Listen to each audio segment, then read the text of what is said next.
Welcome to the deep dive. John D. Rockefeller. I mean, the name alone just screams wealth. Absolutely. Billions. But today, we're looking beyond just the money. We want to get into the systems, the strategies, the innovations behind it all, and his philanthropy, too. Right. It's easy to just slap the robber baron label on him and, move on. Exactly. So our mission today is to explore maybe 7 key phases of his journey. We want to see what lessons are there for entrepreneurs, looking at how he built and optimized things. And what's really interesting is how that systematic approach, that way of thinking, it runs through everything, the business and the giving away of the money later. Yeah, that's the thread we want to follow. So these 7 stages should show us that system-building mind in action, right? Whether he was making money or giving it away. Precisely. It's quite a consistent pattern when you look closely. Okay, let's dig in. Stage 1. We're starting really early. Rockefeller, 16 years old, assistant bookkeeper. Seems pretty humble beginnings compared to Standard Oil. It does, but it's foundational. Even then, people noted his focus on the methods and systems in the office. He wasn't just, writing down numbers. He was analyzing them, figuring out how things worked. Exactly. Watching the flow, seeing where things could be tighter, more efficient. It gave him this critical lens for everything that came later. Right, like how he got really good at calculating shipping costs and negotiating them. He saw early that was a major factor, didn't he? A huge factor.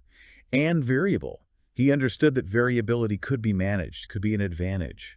And think about his approach to collecting debts: persistent, structured. Not just chasing, but having a system. That really shows that efficiency mindset was there from the absolute start. And it paid off. This early focus, it gave him a real handle on cost control, which was key to his first partnership succeeding. But more than that, it built these habits: efficiency, system thinking. It became second nature. So for someone listening now, maybe starting their own thing, what's the big lesson from 16-year-old Rockefeller, the bookkeeper? I'd say it's about really, truly mastering the fundamentals. Understand your operations inside out. Don't just record things. Model them in your head. See where the leverage points are, where the costs really lie. Identify those key costs and figure out how to optimize them, build those systems early. That's it. That's the foundation he built on. Okay, stage 2. He moves into oil, refining initially, but he pretty quickly decides that's not enough, right? Just controlling the refining part. Right. He sees the whole picture and realizes that just one piece makes him vulnerable, especially reliance on others for transport. Ah, the railroads. Exactly. The railroads, the pipelines owned by others. He saw that as a major bottleneck, inefficient and risky. So his solution: vertical integration. And that was pretty innovative at the time, wasn't it? Taking control of more steps. Very much so. It wasn't just about getting bigger. It was a strategic answer to a specific problem, controlling the value chain. So he didn't just complain about the railroad fees. He actually went out and built his own pipelines, bought them. Aggressively. Yeah. Built and acquired pipelines.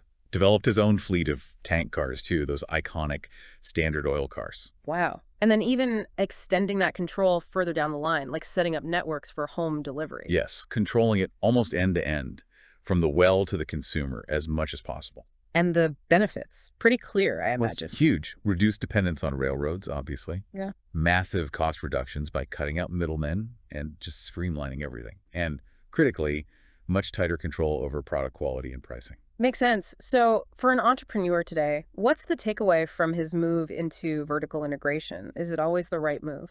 Not always, but you should definitely evaluate your supply chain. Where are you dependent? Where are the risks? Could bringing key parts in-house or building much stronger partnerships give you more efficiency, more resilience? It's about finding those leverage points in your own value stream. Exactly. Understand where control really matters. All right, stage 3. This one I find fascinating. Dealing with waste, or rather byproducts. Early oil refining apparently left like 40% as junk. Yeah, a huge amount was just considered waste, sludge, volatile stuff. Competitors often just, dumped it. Rivers, vacant lots, environmental nightmare too. But Rockefeller saw it differently. Completely differently. He saw cost, yes, but also untapped potential, a resource waiting to be used. That's a different mindset altogether. So what did he do? I know he used some byproducts like gasoline to fuel his own operations. He did. Turned a disposal problem into an energy source, lowering his own costs. But that was just the start. His chemists got to work. Ah, so developing new products from the waste. Precisely. Things we still use today. Lubricating oils, petroleum jelly, Vaseline came from this paraffin wax for candles and sealing. Even the really heavy stuff, the tar, found uses in paving and roofing. Incredible. Turning trash into treasure, quite literally. And the impact was enormous. It created entirely new revenue streams. It lowered his operating costs because he had his own fuel. It gave him a massive cost advantage over competitors still paying to get rid of their waste.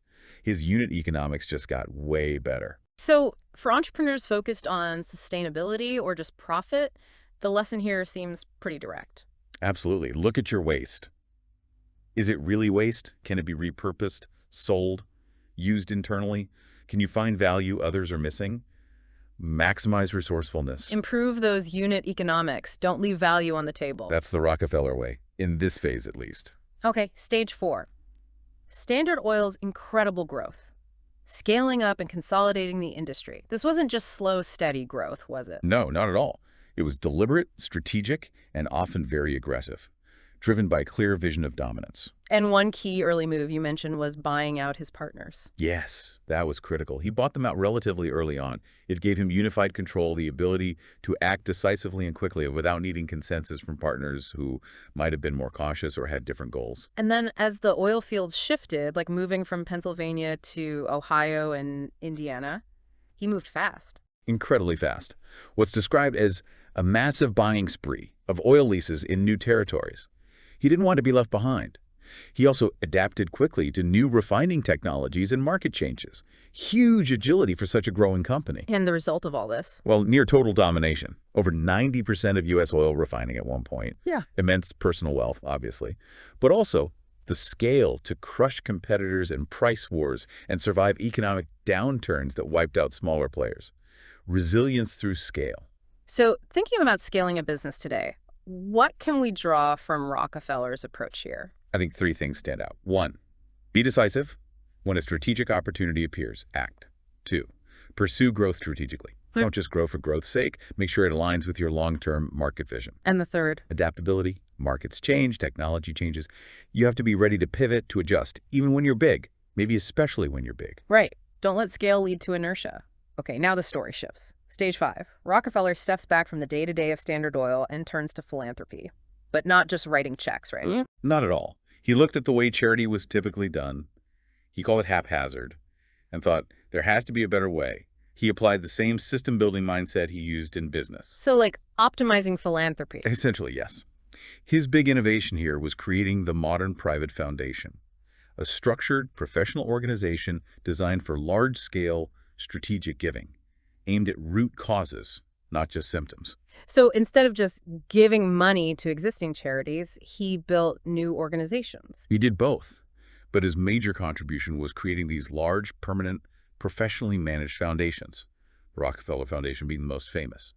He developed frameworks, principles for giving. It was business-like in its approach to solving social problems. And what was the impact of that innovation? It completely changed the landscape of philanthropy. It allowed for giving on a scale that matched the huge new fortunes being created. It offered a way to tackle really complex, long-term problems systematically. And it created institutions built to last, to keep working on those problems for generations. So for entrepreneurs today, thinking about impact beyond their business. The lessons are powerful. Apply business principles, strategy, efficiency, measurement to your giving. Focus on root causes for deeper impact. And think long-term. How can you create sustainable change, maybe even build institutions? It's about systemic thinking in giving, just like in business. Exactly the same underlying principle. Okay, stage 6 zooms in on one particular area of his philanthropy, public health. Again, applying that systematic approach. Yes, this is a fantastic example. He didn't just fund hospitals, he funded attacks on the causes of disease. He used scientific methods, ran systematic campaigns. Think of the Hookworm Commission. Right, targeting a specific disease with a dedicated, organized effort. Precisely. An evidence-based approach. And he focused on building public health systems, not just treating sick people one by one. He understood the need for infrastructure, for organized public health departments. Then supporting research, too. Medical schools. Absolutely. Investing in the knowledge base and the people, the doctors, the researchers, the public health officials. Building that human capital was key to making the systems work. And the results were pretty dramatic in some cases, weren't they? Hugely dramatic. Hookworm was practically eradicated in the American South, where the commission focused its efforts. His funding helped build foundations of modern public health in the U.S. and globally. It showed what science-based, systematic interventions could achieve. So for social entrepreneurs or anyone trying to tackle a big problem, Identify the real bottlenecks. What's stopping progress? Use data. Use the scientific method to design your interventions.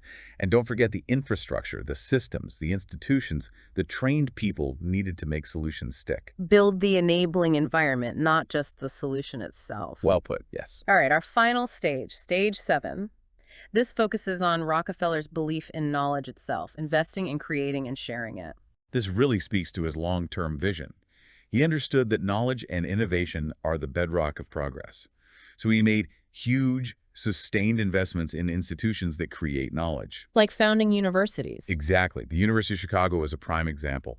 Major research universities, institutes focused on science and medicine. He poured money into building these intellectual powerhouses. And not just institutions, but individuals too, funding researchers. Yes, he wasn't afraid to back promising scholars, even if they weren't well known yet. And crucially, he pushed for openness. The foundations often had policies ensuring that research findings were published, shared widely, not locked away. Promoting the dissemination of knowledge for the public good. Right. The idea was that the benefits should spread. This investment in knowledge creation and sharing has paid dividends for decades, fueling countless advances. It helped build global networks of experts that we still rely on today. So the final set of lessons here focused on knowledge. I'd say, recognize knowledge as a core asset. Invest in it, learning, research, insight generation. Back talent and promising ideas, even the unconventional ones. And think about how sharing knowledge can amplify your impact. Openness accelerates progress. Wow. Okay, so from bookkeeper to, well, a global force in philanthropy and knowledge creation, it's quite a journey. It really is. And those threads we talked about, efficiency, control, resourcefulness, bold scaling, systematic problem solving, they really do run through the whole story, don't they? Business and philanthropy. They absolutely do. Yeah. He wasn't just good at making money, he was an innovator in how to make it, and then maybe even more significantly, how to use it strategically for impact. Looking beyond the simple narratives really pays off here. He wasn't just accumulating, he was building systems, innovating processes, both for profit and, later, for purpose. A much more complex and, I think, a more interesting picture emerges. That's the deep dive for today. And here's something to think about. If you really want to see these philanthropic principles in action, maybe pick one big Rockefeller Foundation project, like their work in agriculture, the Green Revolution, for instance. Try to analyze how it reflects the strategies we've discussed today. It could be a really revealing exercise in understanding large-scale systemic change. Welcome to the deep dive. John D. Rockefeller. I mean, the name alone just screams wealth. Absolutely, billions. But today, we're looking beyond just the money. We want to get into the systems, the strategies, the innovations behind it all, and his philanthropy, too. Right. It's easy to just slap the robber baron label on him and, move on. Exactly. So our mission today is to explore maybe 7 key phases of his journey. We want to see what lessons are there for entrepreneurs, looking at how he built and optimized things. And what's really interesting is how that systematic approach, that way of thinking, it runs through everything, the business and the giving away of the money later. Yeah, that's the thread we want to follow. So these 7 stages should show us that system-building mind in action, right? Whether he was making money or giving it away. Precisely. It's quite a consistent pattern when you look closely. Okay, let's dig in. Stage 1. We're starting really early. Rockefeller, 16 years old, assistant bookkeeper. Seems pretty humble beginnings compared to Standard Oil. It does, but it's foundational. Even then, people noted his focus on the methods and systems in the office. He wasn't just, writing down numbers. He was analyzing them, figuring out how things worked. Exactly. Watching the flow, seeing where things could be tighter, more efficient. It gave him this critical lens for everything that came later. Right, like how he got really good at calculating shipping costs and negotiating them. He saw early that was a major factor, didn't he? A huge factor. And variable. He understood that variability could be managed, could be an advantage. And think about his approach to collecting debts: persistent, structured. Not just chasing, but having a system. That really shows that efficiency mindset was there from the absolute start. And it paid off.